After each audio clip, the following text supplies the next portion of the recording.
بسم الله الرحمن الرحيم إن الحمد لله نحمده ونستعينه ونستغفره ونؤمن به ونتوكل عليه ونعوذ بالله من شرور أنفسنا ومن سيئات أعمالنا من يهده الله فلا مضل له ومن يضلله فلا هادي له فأشهد أن لا إله إلا الله وحده لا شريك له وأشهد أن محمدا عبده ورسوله أما بعد أرسله بالحق بشيرا ونذيرا وداعيا إلى الله بإذنه وسراجا منيرا اللهم صل على محمد وعلى آل محمد كما صليت على إبراهيم وعلى آل إبراهيم إنك حميد مجيد اللهم بارك على محمد وعلى آل محمد كما باركت على إبراهيم وعلى آل إبراهيم إنك حميد مجيد يا أيها الناس اتقوا ربكم الذي خلقكم من نفس واحدة وخلق منها زوجها وبث منهما رجالا كثيرا ونساء واتقوا الله الذي تساءلون به والأرحام إن الله كان عليكم رقيبا يا أيها الذين آمنوا اتقوا الله حق تقاته ولا تموتن إلا وأنتم مسلمون يا أيها الذين آمنوا اتقوا الله وقولوا قولا سديدا يصلح لكم أعمالكم ويغفر لكم ذنوبكم ومن يطع الله ورسوله فقد فاز فوزا عظيما فإن أصدق الحديث كتاب الله وخير الهدي هدي محمد صلى الله عليه وسلم وشر الأمور محدثاتها وكل محدثة بدعة وكل بدعة ضلالة وكل ضلالة في النار. அன்பிற்கினிய சகோதரர்களே, பெரியோர்களே, எல்லாம் வல்ல அல்லாஹுவின் பேரருளால் பெரும் கிருபையினால் அவன் நம்மீது சுமத்திருக்கிற இந்த ஜுமா கடமையை நிறைவேற்றுவதற்காக அவனது இல்லத்தில் திரளாக ஒன்று சேர்ந்திருக்கிறோம். இந்த நல்ல நேரத்தில் நாம் செய்கிற இந்த நல்ல அமலுக்கும் ஏனைய எல்லா அமல்களுக்கும் உண்டான நிறைவான பலனை வல்லோன் அல்லாஹ் ஈருலகில் வழங்கியருள்வானாக என்ற பிரார்த்தனையோடு இன்றைய ஜுமாவின் முதல் உரையை ஆரம்பம் செய்கிறேன். அருமையானவர்களே, புண்ணியங்களின் பூக்காலமாம், வணக்கசாலிகளின் வசந்த காலமாம், அல்லாஹுவின் அருள் மழையென பொழியும் ரமதானுடைய மாதம் இனிதே நிறைவுற்று விடைபெற்று இன்றோடு சற்றேறக்குறைய 3 வாரங்கள் ஆகிவிட்டன. ரமதான் நம்மிடத்தில் என்னதான் ஆன்மீக ரீதியாக ஒரு ஈமானிய புத்துயிரை பாய்ச்சினாலும், ஒவ்வொரு வருடமும் அது வசந்தம் போல் காற்றை வீசிக்கொண்டு நம்மிடத்திலே ஈமானிய வாசத்தை ஏற்படுத்தினாலும், அல்லாஹ்வினுடைய நாட்டப்படி அது நிறைவுற்று விடுகிறது. அல்லாஹ் யாருக்கு நாடி இருக்கிறானோ, யாருக்கு அருள்பாலி இருக்கிறானோ, அவர்களெல்லாம் அந்த ரமதானிலே அவர்களுடைய பாவங்கள் மன்னிக்கப்பெற்று அவர்களுடைய வணக்க வழிபாடுகளின் விகிதாச்சாரம் மாஷா அல்லாஹ் உயர்வு பெற்று அவர்களுடைய நடத்தையிலும் பேச்சுவார்த்தைகளிலும் பண்பாடுகளிலும் பழக்க வழக்கங்களிலும் உள்ளம் சார்ந்த உறுதியிலும் அவர்கள் உயர்வை அல்ஹம்துலில்லாஹ் பெறுகிறார்கள். எவ்வளவு பெரிய கல்நெஞ்சக்காரனாக இருந்தாலும் ரமதான் என்கிற மாதம் வந்துவிட்டால் அந்த கல்லும் கரைந்து அவன் இனிமையாக பழகுவதை பார்க்கலாம். எவ்வளவு கரடுமுரடான ஆசாமியாக இருந்தாலும் ரமதான் என்கிற அந்த பூங்காற்று அவனை கடந்து சொல்லுகிற போது அவனும் மாஷா அல்லாஹ் வாசமலராக மாறுவதை பார்க்கலாம். ஆனாலும் இந்த ரமதான் 29 தினங்களை கொண்டோ அல்லது 30 தினங்களை கொண்டோ நம்மோடு இருந்துவிட்டு அது சென்று விடுகிறது. இந்த ரமதான் நம்மை விட்டு நிறைவு பெறும்போது அல்லது நமக்கு விடை கொடுக்கும்போது அது பல பாடங்களையும் படிப்பினைகளையும் நமக்கு ஏற்படுத்தினாலும், ஒரே ஒரு முக்கியமான விஷயத்தை எப்போதும் நாம் நினைவில் கொள்ள வேண்டும். இந்த உலகத்தில் எல்லாமே ஒரு நாள் நம்மை விட்டு விடைபெறப் போகிறது. அது மட்டும்தான் உண்மை. எந்த ஒன்றும் நம்மிடத்தில் நிரந்தரமாகவோ நிலையாகவோ நீடூடியோ இருந்துவிடப் போவதில்லை என்கிற வாழ்க்கையின் தத்துவத்தை, வாழ்க்கையின் பாடத்தை நாம் உணர வேண்டும் என்பதுதான் இங்கே இருக்கிற முக்கியமான செய்தியே. அதுதான் எவ்வளவு நாம் அதை நேசித்தாலும் சரி, அல்லது நம்மை அது எவ்வளவு நேசித்தாலும் சரி, நமக்கு அது எவ்வளவு முக்கியமானதாக இருந்தாலும் சரி, அல்லது நாம் அதற்கு எவ்வளவு முக்கியமானதாக இருந்தாலும் சரி, அப்படிதானா? நாம் அதற்கு எவ்வளவு பயன் கொடுத்தாலும் சரி, அல்லது அது நமக்கு எவ்வளவு பயனை அளித்தாலும் சரி, ஒரு நாள் அதை நாம் பிரிவதற்கும் ஒரு நாள் அதை விட்டு நாம் பிரிவதற்கும் நம்மை நாம் தயார்படுத்திக் கொள்ள வேண்டும். அதே போன்றுதான் எதெல்லாம் இந்த உலகத்தில் மிக மிக முக்கியம் என்று நாம் நினைக்கிறோமோ, இன்றியமையாதது என்று நினைக்கிறோமோ, அது இல்லாமல் நான் இல்லை, நான் இல்லாமல் அது இல்லை என்று எதையெல்லாம் நாம் நினைப்போமோ எல்லாவற்றுக்கும் ஒரு நாள் நாம் விடை கொடுக்க வேண்டிய ஒரு நாள் வரும். அது நம்முடைய ஆரோக்கியமாக இருக்கலாம், அது நம்முடைய செல்வமாக இருக்கலாம், அது நம்முடைய செல்வாக்காக இருக்கலாம், அது நம்முடைய சொல்வாக்காக இருக்கலாம், அல்லது சமூகத்திலே நமக்கு கிடைக்கிற அந்தஸ்தாக இருக்கலாம், எதுவாக வேண்டுமானாலும் இருக்கலாம். குல்லு மன் அலைஹா ஃபான் வ யப்கா வஜ்ஹு ரப்பிக துல் ஜலாலி வல் இக்ராம். நபியே, இந்த உலகத்தில் இருக்கிற எல்லாமே அழிந்து போகக்கூடியது, கண்ணியமும் மேன்மையும் உடைய உமது இறைவனின் திருமுகத்தை தவிர என்று சூரத்துர் ரஹ்மானில் அல்லாஹ் சொல்வதை போல் எல்லாவற்றையும் நாம் விடை கொடுப்பதற்கு தயாராக இருக்க வேண்டும். எல்லா பிரிவையும் நாம் தாங்கிக் கொள்வதற்கு நம்முடைய மனதை தயார்படுத்திக் கொள்ள வேண்டும். இதுதான் அதில் நமக்கு எப்போது நம்முடைய உள்ளத்தில் வச்சுக்க வேண்டிய முக்கியமான ஒரு பாடம். ரைட், சரி. இப்போ நம்முடைய அடுத்த ஒரு கேள்வி, ரமதானில் நாம் உணர்ந்த அந்த ஈமானிய உணர்வுகளையும் ரமதானில் நம்மிடத்திலே காணப்பட்ட இந்த ஆன்மீக ரீதியான உச்சக்கட்ட உணர்வுகளையும் எப்போதும் என்னிடத்திலே வைத்திருக்க நான் என்ன செய்வது? காலம் முழுவதும் ரமதானாகவே வாழ்வதற்கு என்ன செய்வது? இப்படிதானா? ரமதானில் மட்டும் அமல் செய்பவர்களை ரமதானிகள் என்று அறிஞர்கள் சொல்கிறார்கள். எப்போதும் அமல் செய்து அல்லாஹ்வுடைய அருளுக்குரிய அடியார்களாக வாழ்பவர்களையே ரப்பானிகள் என்று அறிஞர்கள் சொல்கிறார்கள். அது என்ன ரமதானிகள், அது என்ன ரப்பானிகள்? ரமதானிகள் என்றால் ரமதானுக்காக மட்டுமே வாழ்பவர்கள், ரமதான் வரும்போது மட்டுமே அல்லாஹ்வை பற்றி நினைப்பவர்கள். என்னவோ அல்லாஹ் ரமதானுக்குரிய இறைவன் மட்டும்தான். ஷவ்வாலுக்கும் துல்காதாவுக்கும் துல்ஹிஜாவுக்கும் முஹர்ரம் சஃபல் ரபியுல் அவ்வல் போன்ற மாதங்களுக்கெல்லாம் அல்லது அந்த மாதங்களுக்கும் அல்லாஹுக்கும் என்னவோ சம்பந்தமே இல்லை என்பதை போல, அந்த மாதங்களை எல்லாம் அல்லாஹ் கண்காணிப்பதில்லை என்பதை போல, ஒரு அலுவலகத்திலே வேலை புரியும் போது 5 தினங்கள் நான் வேலை புரிகிறேன் என்றால் அடுத்த 2 தினங்கள் எப்படி என்னுடைய கம்பெனி என்னை கண்டுகொள்வதில்லையோ, அல்லது நான் அந்த கம்பெனியை கண்டுகொள்வதில்லையோ, அல்லது நான் ஒரு அலுவலகத்திலே பணிபுரிகிறேன் என்றால் காலை 8:30 முதல் மாலை 5 வரைக்கும் தான் எனக்கும் அந்த கம்பெனிக்கும் உண்டான தொடர்பும் உணர்வும், அதற்கு பிறகு நான் அந்த கம்பெனியை பற்றி யோசிப்பதில்லை, அந்த கம்பெனி என்னை பற்றி யோசிப்பதில்லை என்பது போலவா எனக்கும் என் அல்லாஹ்வுக்கும் இடையே இருக்கிற உணர்வும் உறவும்? இதை போலவா அல்லாஹ்வுக்கும் எனக்கும் இடையே இருக்கிற உறவும் உணர்வும்? இல்லையே. அல்லாஹ் என்பவன் எப்படிப்பட்ட இறைவன்? யாருக்கான இறைவன்? எல்லாவற்றுக்கான இறைவன். படைத்து பரிபாலித்து ரட்சித்து பரிபக்குவப்படுத்தி பாதுகாத்துக் கொண்டிருக்கிற சர்வசக்தி மிக்க ஒப்புகள் இல்லா உதாரணங்கள் இல்லா உயர்வான அந்த இறைவன் எல்லா நாளுக்குரிய இறைவன். அவன் ரமதானுக்குரிய இறைவன் மட்டுமல்ல. அப்ப எல்லா நாட்களிலும் எல்லா மாதங்களிலும் அமல் செய்பவர்களை அறிஞர்கள் ரப்பானிகள் என்கிறார்கள். ரப்பானிகள் என்றால் ரப்புக்குரியவர்கள், அல்லாஹ்வுக்குரியவர்கள். ரமதானிகள் என்றால் ரமதானுக்குரியவர்கள். அப்ப இதை நாம் அப்படி புரிந்து கொள்ளக்கூடிய அதே வேளையில, சரி, எப்போதும் நான் ரப்பானியாக வாழ வேண்டுமானால் என்ன செய்வது? ரமதான் எனும் போது அந்த ரமதானுடைய மாதத்தில் இடத்திலே இருக்கிற அந்த ஈமானிய சுத்திகரிப்பு, அந்த ஈமானிய உணர்வின் மேலோங்கல், அந்த ஈமானுக்கு நான் கொடுக்கக்கூடிய முக்கியத்துவம், என்னுடைய உள்ளத்திற்குள் ரீங்காரமிட்டுக் கொண்டிருக்கக்கூடிய ஆன்மீக உணர்வு, என்னுடைய இதயம் இலங்கக்கூடிய தன்மை, எனது மனது அப்படியே இறங்கி வருகிற தன்மை, மார்க்கமயமாக்கப்பட்ட ஒரு வாழ்க்கையின் முறை, தர்ம சிந்தனை, ஈகை குணம், இதையெல்லாம் மற்ற மாதங்களில் பார்க்க முடியவில்லையே. ரமதானில் எனக்குள் அப்படியே பொங்கி வருகிற சகிப்புத்தன்மை, என்னிடத்திலே காணப்படுகிற நிதானம், என்னிடத்திலே காணப்படுகிற ஒரு பக்குவம், என்னிடத்திலே காணப்படுகிற பொறுமை, என்னிடத்திலே காணப்படுகிற அர்ப்பணிக்கிற தன்மை, எந்த கஷ்டத்தையும் எந்த தியாகத்தையும் ஏற்றுக்கொள்ளுகிற மனப்பக்குவம், ஏற்றுக்கொள்ளுகிற சுபாவம் மற்ற மாதங்களில் இல்லையே. என்ன செய்வது?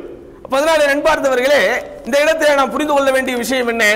எல்லா காலமும் ரமதானாக இனிக்க வேண்டும் என்றால் என்ன செய்வது?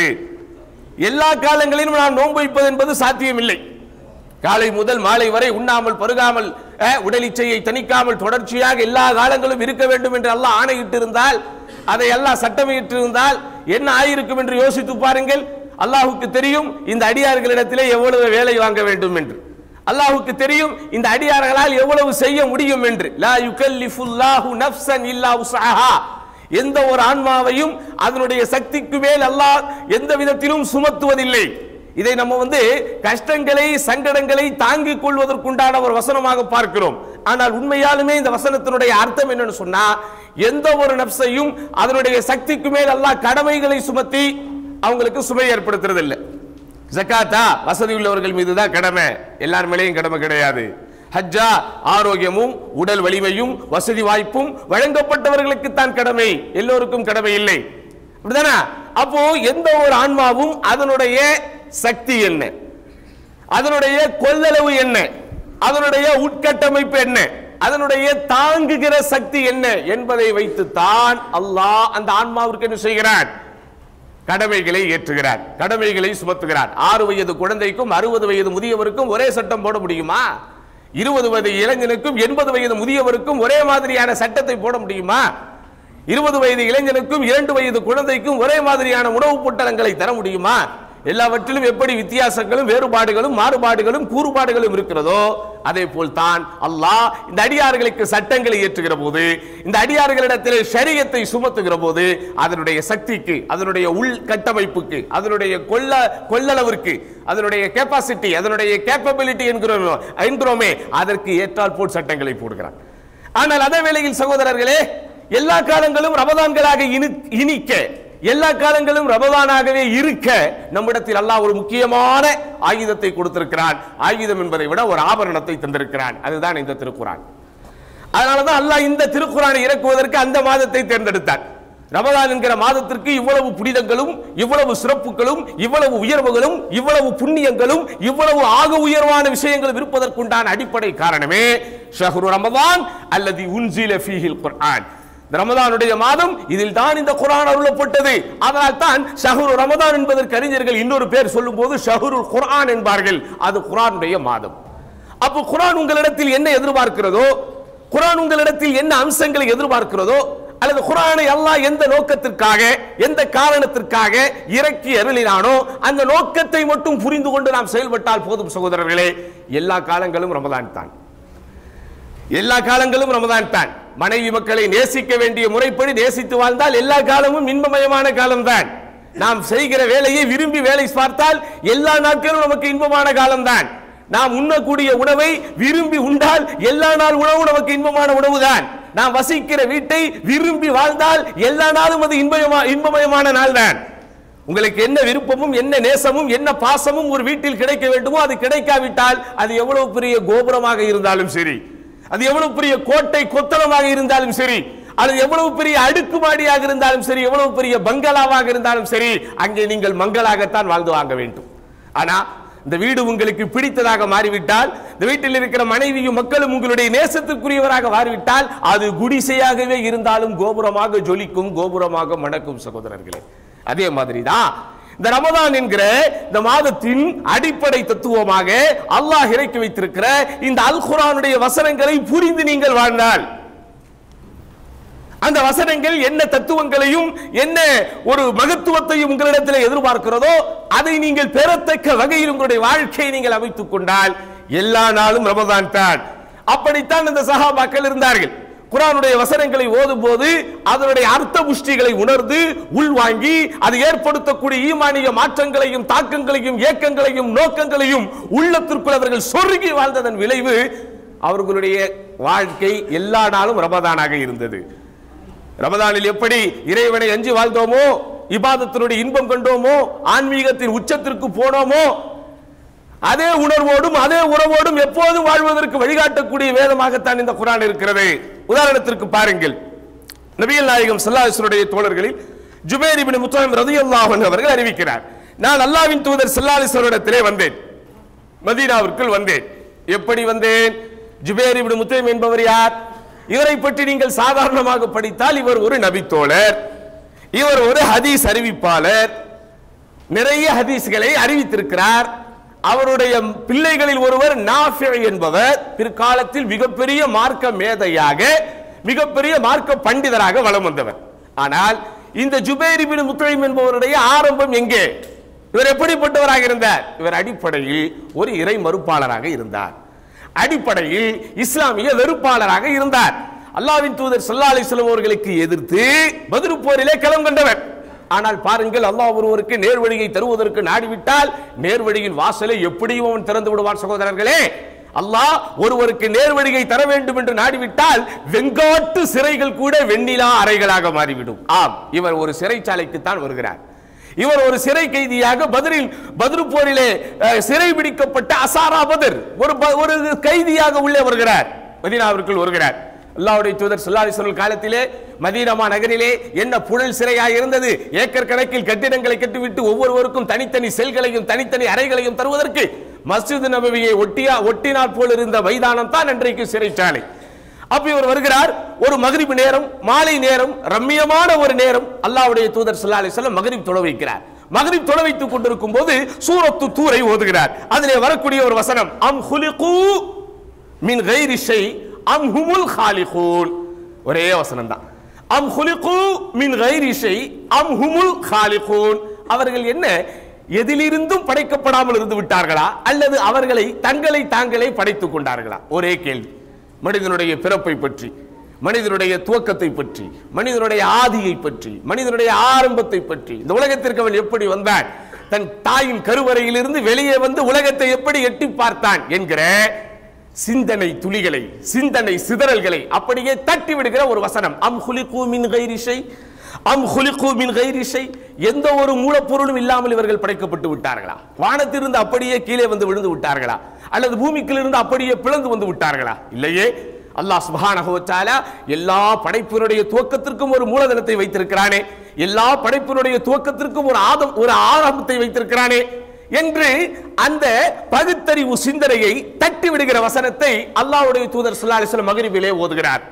கேட்டவர் யார்? பின்னாடி நின்று தொழுதவர் அல்ல. அதைத்தான் நீங்கள் கவனிக்க வேண்டும். என் அன்பார்ந்த பாய்மார்களே, என் அன்பார்ந்த இஸ்லாமிய பெருமக்களே, பல்லாண்டுகளாக நீங்கள் இமாமுக்கு பின்னால் நின்று தொழுது கொண்டிருக்கிறீர்கள். பல வருடங்களாக நாம் இமாமுக்கு பின்னால் நின்று தொழுது கொண்டிருக்கிறோம். ஆனால் அல்லாஹ் நாடிய சிலரை தவிர நம்மில் பெரும்பான்மையானவர்களுக்கு இமாம் என்ன ஓதுகிறார் என்றும் தெரியாது, பெரும்பான்மையான இமாம்களுக்கே அவர்கள் என்ன ஓதுகிறார்கள் என்றும் தெரியாது. ஆனால் இங்கே நீங்கள் கவனிக்கத்தக்க விஷயம், ஓதுவது அல்லாஹ்வுடைய தூதர், பின்னாடி நின்று தொழுவது சஹாபாக்கள். ஆனால் இந்த வசனம் அர்த்த புஷ்டியோடு யாருடைய செவியிலே போய் விடுத்தது? கைதிகளில் ஒருவராக வந்தவர். கொஞ்சம் சிந்தித்து பாருங்கள். அல்லாஹ்வுடைய நாட்டுப்படி அந்த பத்ரு போரிலே அவர் கொல்லப்பட்டிருந்தார். இறை மறுப்பாளராக அவர் இருக்கிற நிலையில், இஸ்லாமியர்களுக்கு எதிராக களம் கண்ட அந்த நிலையில், அல்லாஹ்வின் தூதரின் படைக்கு எதிர்ப்படையில் தன்னை அனுமதித்துக் கொண்ட அந்த நிலையில், அல்லாஹ்வின் தூதர் ஸல்லல்லாஹு அலைஹி வஸல்லம் அவர்கள் தம் தோழர்களுக்கு எதிராக ஆயுதம் ஏந்திய அந்த நிலையில் அவர் வெட்டப்பட்டிருந்தால், அவர் கொல்லப்பட்டிருந்தால், அவர் உயிர் போயிருந்தால் அல்லாஹ் காப்பாற்ற வேண்டும். அவருடைய மரணம் ஒரு இறை மறுப்பாளருடைய மரணமாக மாறியிருக்கும். ஆனா ஒருத்தருக்கு அல்லாஹ் நேர்வழியை தரணும்னு நாடிட்டா கைதியாக கூட கொண்டு வந்து அவருக்கு நேர்வழியை தந்து விடுவான். அல்லாஹ் சிலருக்கு பாக்கியத்தை தரக்கூடாது என்று நாடிவிட்டால் சகோதரர்களே, புனித மண்ணுக்கு அவர்கள் வந்தாலும் புழுக்கமாகத்தான் அவர்களுடைய வாழ்க்கை போய்கொண்டே இருக்கும். அல்லாஹ் பாலை மட்டும் தான் மனிதன் ஊற்ற முடியும், பாக்கியத்தை அல்லாஹ் தான் ஊற்ற முடியும். அப்போ சிறை கைதியாக வந்தவர் ஒரே ஒரு வசனத்தை தன்னுடைய செவியிலே வாங்குகிறார், சிந்தனையிலே ஏந்துகிறார். அதனுடைய விளைவு அவர் முஸ்லீமாக மாறிவிடுகிறார். அவர் முஸ்லீமானதனுடைய விளைவு எத்தனையோ நபிமொழிகள் அவரால் அறிவிக்கப்படுகிறது. எல்லாவற்றுக்கும் மேலாக அவரை பற்றி சொல்ல வேண்டிய கருத்து நான் ஆரம்பத்திலே சொன்னதை போல், இமாம் நாஃபி என்பவர் மிகப்பெரிய ஒரு தாபிஈ, மிகப்பெரிய ஒரு மார்க்க மேதை. இவர் பெற்ற ஒரு வாரிசு தான். அப்போ குர்ஆனுடைய வசனங்கள் உங்களுடைய உள்ளத்திலே தாக்கம் ஏற்படுத்தக்கூடிய நிலையில் உங்களுடைய வாழ்க்கையை நீங்கள் அமைத்துக் கொண்டால், உங்கள் வாழ்க்கையில் நீங்கள் கழிக்கிற எல்லா நாளும் ரமதான் தான் சகோதரர்களே. இல்லைன்னா இந்த ரமதானும் சரி 10ஓடு 11 அத்தோடு இது 1 என்று ஆகிவிடும். ஆமா, சிந்திச்சு பாருங்க. பல முறை நாம் கேட்ட கேள்விதான். இந்த ரமதான் நடந்தது, வந்தது, முடிந்தது, கடந்தது, என்ன ஞாபகத்திலே வைத்திருக்கிறீர்கள்? இந்த ரமதானில் பசுமையான நினைவாக உங்களுடைய சிந்தனையில் சஹரை தாண்டி இஃப்தாரை தாண்டி ஏதாவது சிந்தனையிலே இருக்கிறதா? மறக்க முடியாத ஒன்றாக நாம் நம்முடைய சிந்தனையிலே வைத்திருக்கிறோமா? அதே சஹர், அதே இஃப்தார், அதே கெட் டுகெதர், அதே பர்ச்சேஸ், அதே புது ட்ரெஸ், அதே ரமதான், அதே பிரியாணி, ஹலாஸ். இதை தாண்டி என்னங்க நம்ம பெருசா மைண்ட்ல வச்சிருக்கிறோம்? என்ன இருக்குது நமக்கு பசுமையான ஞாபகமாக? ஆனால் இந்த குர்ஆனுடைய வாழ்க்கையாக நம்முடைய வாழ்க்கை இருந்தால், குறைந்தபட்சம் இந்த குர்ஆனுடைய வசனங்கள் சொல்ல வருகிற கருத்தை, அதனுடைய அர்த்த புஷ்டியை, அதனுடைய கருத்தின் சித்தையை, அந்த சித்தையின் முத்தை நம்முடைய சிந்தனையில் வாங்கி வாழக்கூடிய ஒரு வாழ்க்கை தரம் நம்மிடத்தில் வந்து விட்டால், நாம் வாழுகிற எல்லா நாளும் ரமதான் என்பதை மட்டும் மறந்து விடாதீர்கள். அல்லாஹ்வுடைய தூதர் ஸல்லல்லாஹு அலைஹி வஸல்லம் காலத்தில் இந்த குர்ஆன் தான் அவர்களை வார்த்தெடுத்தது, இந்த குர்ஆன் தான் அவர்களை வடிவமைத்தது, இந்த குர்ஆன் தான் அவர்களுக்கு வடிவங்களை தந்தது, இந்த குர்ஆன் தான் அவர்களை பண்படுத்தியது, இந்த குர்ஆன் தான் அவர்களுக்கு பண்பாடை தந்தது, இந்த குர்ஆன் தான் அவர்களுக்கு நல்ல கட்டமைப்பை தந்தது, இந்த குர்ஆன் தான் அவர்களை நல்லுணர்வுபடுத்தியது, இந்த குர்ஆனோடு தான் அவர்களுடைய வாழ்க்கையும் வசந்தமாகவே மாறியது. சகோதரர்களே, நபிகள் நாயகம் ஸல்லல்லாஹு அலைஹி வஸல்லம் காலத்தில் நடந்த இன்னொரு சம்பவத்தை கேளுங்க. உஸைத் இப்னு ஹுதைர் அப்படின்னு ஒரு நபித்தோழர், மிகப்பெரிய நபித்தோழர், குர்ராக்களில் ஒருவர். அது என்ன குர்ராக்களில் ஒருவர்? குர்ரா என்றால் காரி என்கிற வார்த்தையின் பன்மையே குர்ரா. காரி என்றால் என்ன? நாம் நம்முடைய அகராதியில் புரிந்து வைத்திருக்கிற காரி என்பதற்கு அர்த்தமே அழகிய குரல் வளத்தோடு ஒருவரை குர்ஆன் ஓதினால் அவரை காரி என்று சொல்லிவிடுகிறோம். அது ஓரளவிற்கு பொருத்தமான அர்த்தம் தான். ஆனால் அல்லாஹ்வுடைய தூதர் ஸல்லல்லாஹு அலைஹி வஸல்லம் காலத்திலும் சரி, அவர்களுக்கு அடுத்து வந்த நல்லோர்களுடைய காலத்திலும் சரி, காரி என்கிற வார்த்தை யாருக்கு பயன்படுத்தப்பட்டது? குர்ஆனை முறைப்படி கற்று பிறருக்கு கற்பித்து அதனுடைய ராகத்தோடு அல்ஹம்துலில்லாஹ் ஓதக்கூடிய அவருக்கு குரல் வளம் பெற்று குர்ஆனுடைய அறிஞராக வாழ்கிற ஒருவருக்கே காரி என்கிற வார்த்தை பிரயோகம், வார்த்தை பதம் பயன்படுத்தப்படும். அப்படிப்பட்ட உஸைத் இப்னு ஹுதைர் ஒரு நாள் குர்ஆனை ஓதுகிறார். அவருடைய குர்ஆனுடைய ஓதுதலில் இருக்கக்கூடிய ஆழத்தையும் அகலத்தையும் வானவர்களே கேட்டு ஆச்சரியப்பட்டு செவிமடுத்தார்கள். ஒரு மேகம் அப்படியே வந்து அவர்களை மூழ்கடிக்க கொண்டிருக்கிறது. இவர்கள் ஓத ஓத அந்த மேகம் அப்படியே நெருங்கி நெருங்கி வந்து கொண்டே இருக்கிறது. அதை பற்றி ஆச்சரியத்தோடு இவர்கள் கேட்கும் போது அல்லாஹ்வுடைய தூதர் சொன்னாங்க, தில்கல் மலாயிகத்து தனத் லி சௌத்திக். உஸைத் இப்னு ஹுதைரே, அந்த மேகம் மூட்டம் போல் காட்சியளிக்கிற ஒன்று என்ன தெரியுமா? அது மலக்குமார்களுடைய கூட்டம். நீங்கள் ஓத ஓத உங்களுடைய ஓதுதலில் உள்ள ஆழத்தையும் அகலத்தையும் உணர்ந்து தெளிந்து அவர்கள் அப்படியே இறங்கி வரக்கூடிய அளவிற்கு உங்களுடைய ஓதுதல் தாக்கம் ஏற்படுத்தக்கூடியதாக இருந்தது, ஒரு வீரியத்தை ஏற்படுத்தக்கூடியதாக இருந்தது. அப்ப இதெல்லாம் நமக்கு என்ன உணர்த்துகிறது சகோதரர்களே? அப்ப அந்த ஈமானிய அந்த பாய்ச்சல் நம்மிடத்திலே வர வேண்டும் என்றால், அந்த ஈமானிய இரத்த ஓட்டம் நம்மிடத்திலே இரண்டரை கலக்க வேண்டும் என்றால், நம்முடைய இதயத்தை இயக்குகிற இயந்திர சக்தியாக அந்த இறையச்சம் மாற வேண்டும் என்றால், இந்த குர்ஆனில் உள்ளது என்ன என்பது நமக்கு தெரிய வேண்டும். அதை நோக்கிய பாதையும் பயனையும் நம்முடைய வாழ்க்கையிலே வர வேண்டும். எவ்வளவு காலம்தான் நீங்கள் காசு படம் என்றே ஓடிக்கொண்டிருப்பீர்கள்? எவ்வளவு காலம்தான் செல்வம் செல்வம் என்று ஓடிக்கொண்டே இருப்போம்? தேவைக்கேற்ப செல்வம் வேண்டும் தான், அதில் மாற்று கருத்தில்லை. ஆனால் செல்வம் மட்டுமே உங்களுடைய வாழ்க்கையின் சந்தோஷத்தை தீர்மானித்து விடுமா? பணங்காசு மட்டுமே உங்களுடைய வாழ்க்கையில் கிடைக்க வேண்டிய எல்லா ஆனந்தத்தையும் தீர்மானித்து விடுமா? எவ்வளவு பெரிய செல்வ செழிப்புள்ள பெரிய பெரிய கோடீஸ்வரனாகவே இருந்தாலும் நீங்கள் செத்த சில மணி நேரத்தில் நீங்கள் ஜனாசா, சகோதரர்களே, யாராக இருந்தாலும் ஜனாசாவை எடுத்து விட்டாதா என்றுதான் கேட்பார்கள். எவ்வளவு பெரிய ஹாஜியாராக இருந்தாலும், நீங்கள் எவ்வளவு பெரிய தலைவராக இருந்தாலும், நீங்கள் எவ்வளவு பெரிய ஒரு செல்வாக்குமிக்க கோடீஸ்வரனாக இருந்தாலும் இறந்த பின்னால் உங்களுக்கு பேர் ஜனாசா தான். அதான உண்மை. அப்ப யோசித்து பாருங்கள், நம்முடைய வாழ்க்கையில் செல்வம் சேர்ப்பதற்கு 70% கொடுங்கள், தப்பில்லை. அட 80% கூட தாருங்கள், தப்பில்லை. மீதி இல்லை 20% இந்த உண்மையான செல்வத்தை திரைக்கடல் ஓடியும் திரவியம் தேடி என்பார்களே, அந்த உண்மையான திரவியம் என்பது இதுதான் சகோதரர்களே. எது? அல்லாஹ்வுடைய வேதம், பரிசுத்த குர்ஆன். அந்த குர்ஆனுடைய ஆயத்துகள், இந்த ஆயத்துகள் தாங்கி நிற்கிற வளமான வார்த்தைகள், வார்த்தைகள் உள்ளே வைத்திருக்கிற அர்த்தபுஷ்டியுடன் கூடிய அர்த்தங்கள், கருத்துக்கள். அப்ப அதை புரிந்து கொள்கிற விதத்திலே நம்முடைய வாழ்க்கையின் பாதை, நம்முடைய பாதையின் பயணம் அமைந்து விட்டால் நம்முடைய வாழ்க்கையின் எல்லா காலமும் ரமதான் தான் அப்படிங்கறத என்ன செய்யக்கூடாது, நம்ம மறந்துடக்கூடாது. குர்ஆன்ல அல்லாஹ் இந்த குர்ஆனால் ஏற்படுத்தப்பட்ட மாற்றங்களை, இந்த குர்ஆன் ஏற்படுத்திய தாக்கங்களை மிக சிறப்பாக பல வடிவங்களிலே சொல்லுகிறான். ஜின்கள் சகோதரர்களே, ஆச்சரியத்தோடு ஆர்வத்தோடு இதயம் இலங்குகிற விதத்தில் குர்ஆனுடைய வசனங்களை செவிமடுத்ததாக அல்லாஹ் சொல்லுகிறான். மார்க்கத்தையே ஏற்காமல் இருந்த நசாராக்கள், அல்லாஹ்வுடைய தூதர் ஸல்லல்லாஹு அலைஹி வஸல்லம் அவர்கள் எப்படி ஒரு தூதராக அனுப்பப்பட்டாரோ அதே போல மரியமின் குமாரர் ஈசா அலைஹிஸ்ஸலாம் அந்த சமூகத்திற்கு தூதுவராக அனுப்பப்பட்டார். அவரை தூதராக ஏற்று நம்பிக்கை கொண்டு வாழ வேண்டிய மக்கள் அவருக்கு கடவுள் ஸ்தானத்தை கொடுத்து அல்லது கடவுளின் பிள்ளை என்கிற ஒரு அங்கீகாரத்தை கொடுத்து அவரை வணங்க ஆரம்பித்தார்கள். அவர்களை அல்லாஹ் குர்ஆனில் என்ன சொல்கிறான்? வழிகட்டவர்கள் என்று சொல்கிறான். அப்படிப்பட்ட அந்த நசாராக்களில் ஒரு கூட்டம் குர்ஆனுடைய வசனத்தை கேட்கிறது, கேட்டவுடன் கண்ணீர் விட்டு அழுகிறது என்று குர்ஆனில் அல்லாஹ் சொல்கிறான். இப்படி அவர்கள் என்ன செய்றாங்க? இதா சமிஉ மினல் குர்ஆனில் சொல்லப்பட்டிருக்கக்கூடிய அந்த ஹக்கை, அந்த சத்தியத்தை செவிமடுத்த காரணத்தினால் தராயுனஹும் தஃபீது மினத் தமஅ, நபி அவர்களுடைய கண்களை நீங்கள் பார்ப்பீர்கள் கண்ணீரால் குளமாகியது என்று அல்லாஹ் யாரை பத்தி சொல்றா? நசாராக்களை பற்றி சொல்கிறான். இன்னும் சொல்ல போனால் சகோதரர்களே, இந்த நசாராக்கள், இந்த மலக்குமார்கள், இந்த ஜின்கள் இவர்கள் எல்லாம் கூட உயர்தினை அக்ரிணை என்று நீங்கள் கேள்விப்பட்டிருக்கிறீர்கள் அல்லவா?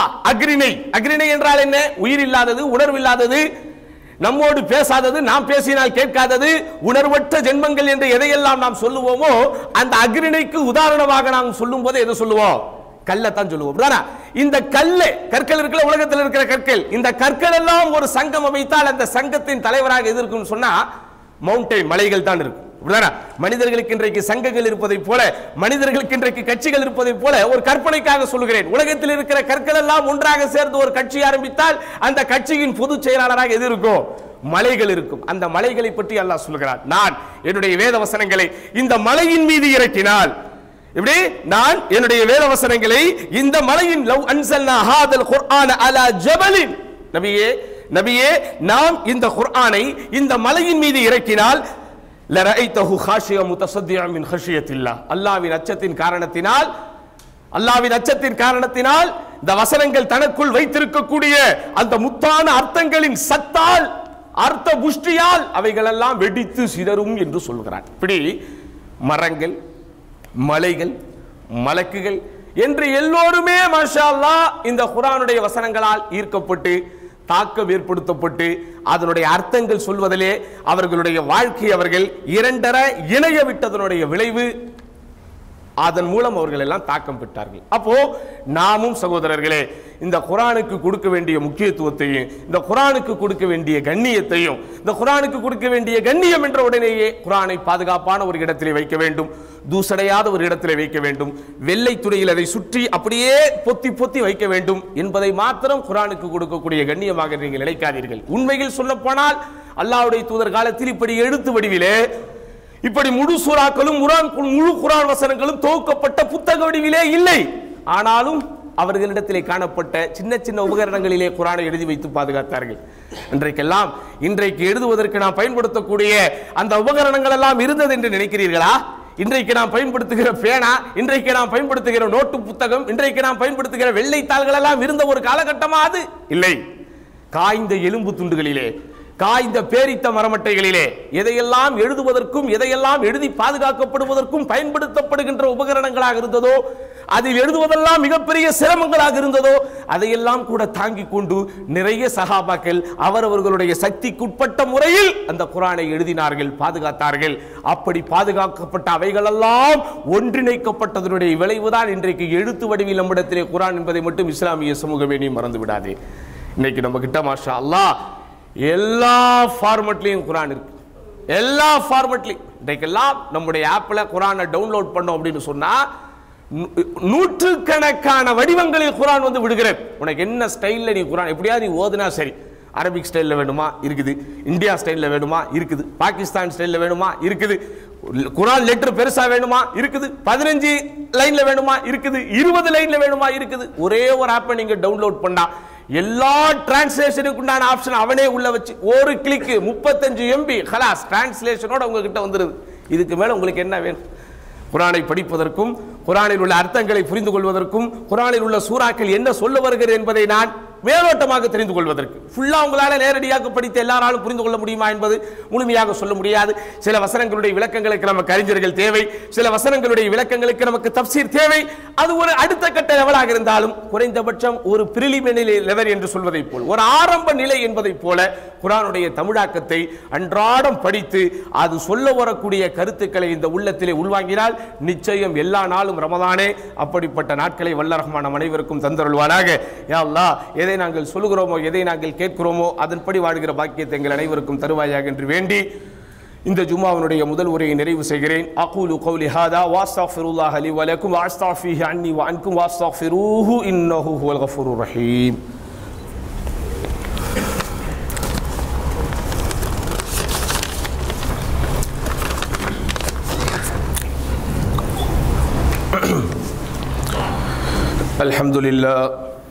الحمد لله رب العالمين والصلاة والسلام على أشرف الأنبياء والمرسلين وعلى آله وصحبه ومن تبعهم بإحسان إلى يوم الدين. فأعوذ بالله من الشيطان الرجيم. بسم الله الرحمن الرحيم. وما آتاكم الرسول فخذوه وما نهاكم عنه فانتهوا. அன்பார்ந்த சகோதரர்களே, பெரியோர்களே, இந்த ஜும்மாவினுடைய முதல் உரையில் குர்ஆன் ஏற்படுத்தக்கூடிய தாக்கத்தை நாம் உணர்ந்து வாழ்ந்தால் எல்லா காலமுமே நமக்கு ரமதானை போல ஒரு இன்பமயமான காலமாக இருக்கும் என்பதை புரிந்து கொள்வதற்கு, உணர்ந்து கொள்வதற்கு சின்ன சின்ன செய்திகளை பார்த்தோம். இந்த இரண்டாவது உரையிலே ஒரே ஒரு பிரார்த்தனையினுடைய அர்த்தத்தை பார்க்க போறோம். நபிகள் நாயகம் ஸல்லல்லாஹு அலைஹி வஸல்லம் சொன்னாங்க, மா அஸாப அஹதன் கத்துன் ஹம்முன் வலா ஹஸன். யாராக இருந்தாலும் அவனுக்கு எந்த ஒரு கவலையோ அல்லது துன்பமோ ஏற்பட்டால், கவலை துன்பம் இது ரெண்டும் சற்றேறக்குறைய ஒரே வார்த்தையாக இருந்தாலும் கவலை என்பதும் துன்பம் என்பதும் ஒரு விசித்திரமான அர்த்தங்களை, வித்தியாசமான அர்த்தங்களை உள்ளடக்கி உள்ளது. அதாவது கவலை என்பது ஏற்கனவே வந்த விஷயம் நமக்குள் அரித்துக் கொண்டே இருக்கும். இந்த ஹம் என்பது எதிர்காலத்தில் ஏதாவது நமக்கு வந்துவிடுமோ என்கிற அச்சம் கலந்த ஒரு பயத்தை சேர்த்து அது ஒரு விதமான துன்பத்தை நமக்குள் உருவாக்கி கொண்டே இருக்கும். ஆக மொத்தம் மனிதனுடைய வாழ்க்கையின் பிரச்சனையே இறந்த காலத்தை குறித்தும் எதிர்காலத்தை குறித்தும் அதிகம் யோசிப்பதுதான். அவன் நிகழ்காலத்தை பற்றி அவன் அதிகம் யோசிப்பதே இல்லை. அதனாலதான் அவனை ஹம்மும் ஹசனும் வந்து தாக்கி கொண்டே இருக்கிறது. கவலையும் துன்பமும் துயரமும் வந்து தாக்குகிறது. அப்படி தாக்கும் போது அல்லாஹும்ம இன்னி அப்துக, யா அல்லாஹ் நான் உனது அடிமையாக இருக்கிறேன். இப்னு அப்திக, உனது அடிமையின் மகனாக இருக்கிறேன். இப்னு அமத்திக, உனது அடிமை பெண்ணின் மகனாக இருக்கிறேன்.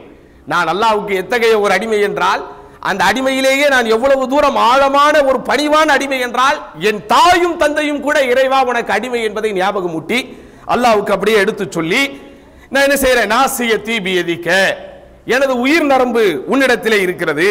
மாதின் ஃபிய ஹுக்முக, உனது நீ அல்லது உனது விதி என்னவோ அதுதான் என்னிடத்திலே செல்லுபடியாகும். அதுலுன் ஃபிய கதாவுக, உனது தீர்ப்பு எதுவோ அது எல்லாமே என்னிடத்திலே நீதியானதுதான். இதுதான் ரொம்ப முக்கியம். அல்லாஹ் இவனை ஏன் பணக்காரனா வச்சிருக்கிறான், இவனை ஏன் ஏழையா வச்சிருக்கிறான், என்னை ஏன் மிடில் கிளாஸ்ல வச்சிருக்கிறான், அது அல்லாஹ்வுடைய கதா, அது அல்லாஹ்வுடைய தீர்ப்பு, அது அல்லாஹ்வுக்கு நீதி. நமக்கு தெரியாது இதற்கு பின்னால் என்ன இருக்கிறது என்று. அல்லாஹ் இவருக்கு செல்வத்தை கொடுத்திருப்பான், ஆனால் இன்னொரு பக்கத்தில் உங்களுக்கு தெரியாத சோகத்தை கொடுத்திருப்பான். அல்லாஹ் உங்களுக்கு செல்வத்தை தந்திருக்க மாட்டான், இன்னொரு பக்கத்தில் செல்வத்தை விட சகோதரர்களே பல்லாயிரம் கோடி செல்வம் ஈடாகாத ஆரோக்கியத்தை உங்களுக்கு தந்திருப்பான். அதனால நம்ம என்ன செய்யக்கூடாது, மேலோட்டமாக பார்த்து ஏங்கி ஏங்கி தேம்பி தேம்பி நம்முடைய வாழ்க்கையை வீணடிக்க கூடாது. அதுலுன் ஃபிய கதாவுக, ஒரே வார்த்தையில முடிஞ்சு போச்சு. யா அல்லாஹ் நீ என்ன தீர்ப்பளித்தாயோ என்னிடத்துல அது நீதியானதுதான் அப்படின்னு அல்லாஹ்வை புகழ்ந்துட்டு அஸ்அலுக பிகுல்லி இஸ்மின் ஹுவ லக, இறைவா உனக்குரிய எல்லா பெயர்களை கொண்டு உன்னிடத்திலே கேட்கிறேன். சம்மைத பிஹி நஃப்ஸக, அந்த பெயரை உனக்கு நீனே சூட்டி இருக்கலாம். அவ் அல்லம் தஹு அஹத மின் ஹல்கிக, அல்லது உன்னுடைய அடியார்களில் யாருக்காவது அதை நீ சொல்லி தந்திருக்கலாம். அவ் அன்ஸல் தஹு ஃபி கிதாபிக, அல்லது உனது வேதத்தில் அதை இறக்கி வைத்திருக்கலாம். அவ் இஸ்தஅஸர்த பிஹி ஃபி இல்மில் கைபி இந்தக, அல்லது உன்னுடைய பெயரை எங்கள் யாருக்குமே தெரியாமல் அதை நீ மறைவானதாக கூட வைத்திருக்கலாம். அல்லாஹ்வுடைய பெயர்கள் பற்றி படிப்பது, அல்லாஹ்வுடைய பண்புகளை பற்றி அறிவது எவ்வளவு மகத்துவமானது என்பது இந்த பிரார்த்தனை மூலம் தெரிஞ்சுக்கலாம். அல்லாஹ்விடத்தில் கேட்கும்போது எப்படி கேட்கிறோம், யா அல்லாஹ் உன்னுடைய எல்லா பெயர்களை கொண்டு உன்னிடத்திலே கேட்கிறேன். அந்த பெயர்கள் என்பது நீ உனக்கு சூட்டியவையாக இருக்கலாம், உன்னுடைய அடியார்களில் அதாவது தூதுவர்களில் சிலருக்கு நீ கற்றுக் கொடுத்ததாக இருக்கலாம், உன்னுடைய வேதத்திலே நீ சொல்லி இருப்பதாக இருக்கலாம், அல்லது யாருக்கும் வெளிப்படுத்தாமல் மறைமுகமாக நீ உனக்கு நீயே வைத்துக் கொண்டிருப்பதாக இருக்கலாம். இவ்வளவு சொல்லிட்டு அல்லாஹ் கிட்ட என்ன கேட்கிறோம் தெரியுமா, அன் தஜஅலல் குர்ஆன ரப்பிய கல்வி, எப்படி யா அல்லாஹ் என்னுடைய உள்ளத்தின் வசந்தமாக இந்த குர்ஆனை ஆக்கு. வ நூர சத்ரி, எனது நெஞ்சத்தின் ஒளியாக இந்த குர்ஆனை ஆக்கு. வ ஜலா ஹுஸ்னி, எனது கவலையை நீக்கக்கூடியதாக இந்த குர்ஆனை ஆக்கு. வ தஹாப ஹம்மி, என்னுடைய கஷ்டத்தை போக்கக்கூடியதாக இந்த குர்ஆன் ஆக்கு. எவ்வளவு அற்புதமான வார்த்தை பாருங்க. இப்படி எனது உள்ளத்தின் வசந்தமாக, என்னுடைய நெஞ்சத்தின் ஒளியாக, எனது கவலையை நீக்கக்கூடியதாக, எனது கஷ்டத்தை போக்கக்கூடியதாக இந்த குர்ஆனை ஆக்கிவிடியா அல்லாஹ் என்று அல்லாஹ்வுடைய தூதர் ஸல்லல்லாஹு அலைஹி வஸல்லம் கேட்க சொல்றாங்க. இப்படி ஒருத்தர் துஆ சொல்லி கேட்டார்னா, இல்லா அதுஹபல்லாஹு ஹம்மஹு வ ஹுஸ்னஹு வ அப்தலஹு மகானஹு ஃபரஹா, இதை சொல்லி ஒருவர் அல்லாஹ்விடத்திலே கேட்கும்போது அவருடைய கஷ்டம் கவலை எவ்வளவு பெரிதாக இருந்தாலும் அல்லாஹ் அதை சந்தோஷமாக மாற்றி விடுகிறான். உடனே சஹாபாக்கள் ஆனந்தத்தோடு யா ரசூலல்லாஹ் அலா நதஅல்லமுஹா, இதை நாங்கள் ஒரு படிப்பதை போல கற்றுக்கொள்ளலாமா, இதை நாங்கள் நதஅல்லமுஹா, இதை நாங்கள் கற்றுக்கொள்ளலாமா, ஆமா இதை நீங்கள் கற்றுக்கொள்ள வேண்டும்ங்கறாங்க. அப்படின்னா என்ன அர்த்தம், இது போன்ற துவாக்களை எல்லாம் மனனம் விடணும். மனனம் விடுப்பதற்கு வாய்ப்பில்லாதவர்கள் குறைந்தபட்சம் அதனுடைய அர்த்தங்களையாவது உள்வாங்கி அல்லாஹ்விடத்திலே உருகி கேட்டு நம்முடைய வாழ்க்கை என்ன செய்யணுமோ சரியான பாதையிலே கொண்டு செல்வதற்குண்டான ஒரு முயற்சியை எடுக்க வேண்டும். அப்படிப்பட்ட முயற்சியையும் பயிற்சியையும் அல்லாஹ் ரஹ்மான் அனைவருக்கும் தந்து நாம் செய்யக்கூடிய எல்லா நல்லமல்களையும் ஏற்றுக்கொண்டு நம்முடைய வாழ்க்கையில் வெளிப்படுகிற சிறு குறு பெரு பிழைகள் குற்றங்கள் குளறுபடிகள் குறைகள் அனைத்தையும் அல்லாஹ் மன்னித்து மறைத்து அவனது மகத்தான மன்னிப்பையும் மகத்தான சொர்க்கத்தையும் தந்தருள்வானாக என்று வேண்டி இந்த ஜுமாவுடைய இரண்டாம் முறையை நிறைவு செய்கிறேன். إن الله يأمر بالعدل والإحسان وإيتاء ذي القربى وينهى عن الفحشاء والمنكر والبغي يعظكم لعلكم تذكرون ولذكر الله أكبر والله يعلم ما تصنعون أقيموا الصلاة.